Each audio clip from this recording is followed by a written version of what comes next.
चीन घुस के बैठा हुआ है मोदी जी। मैं बोल रहा था कोविड के जमाने से, मैं पुकार पुकार कर कह रहा था चीन घुस के बैठा हुआ है। भारत की फौज के आर्मी चीफ की किताब के इख्तिसाबात कैरावैन मैगजीन में छापे गए। जनरल साहब लिख रहे हैं कि लद्दाख में चीन की फौज टैंक आना शुरू हुए।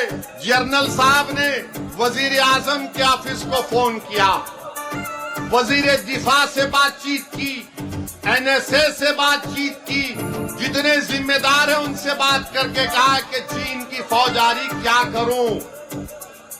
टाइम दिया उन्होंने, ये टाइम को 1 घंटा, 1.5 घंटा, 2 घंटे हो गए। और बाद में थोड़ी देर के बाद जनरल साहब बोलते हैं और वो मैगजीन लिखता है कि वजीर दिफा जनाब राजनाथ सिंह साहब ने कहा कि जो उचित है वो करिए, जो उचित है वो करिए।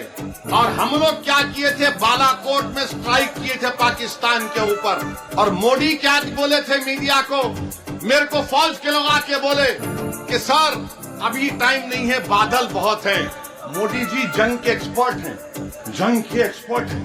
उन्होंने बोले बादल है, बादल का एडवांटेज लो, खुद जाओ मारो। ये अलग बात है कि प्लेन का रेडार जाता तो टेक्नोलॉजी से मालूम होता, मगर मोदी जी का दिमाग, उन्होंने बोले बादल है, घुस जाओ।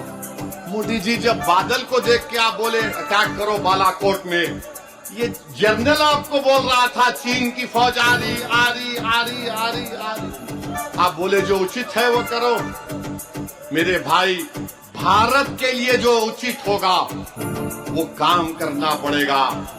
56 इंच के सीने के दावे करने वालों, आरएसएस बीजेपी वालों, बताओ फौज का जनरल पुकार पुकार कर कह रहा था और आपने इतनी हिम्मत नहीं थी कि फोन करके बोलते मारो उनको, मार के फोड़ के बाहर निकालो भारत की जमीन से।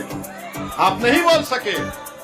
किसको बोलते, किसको बोलते, किसको डराते ये लोग? चीन को नहीं डराते।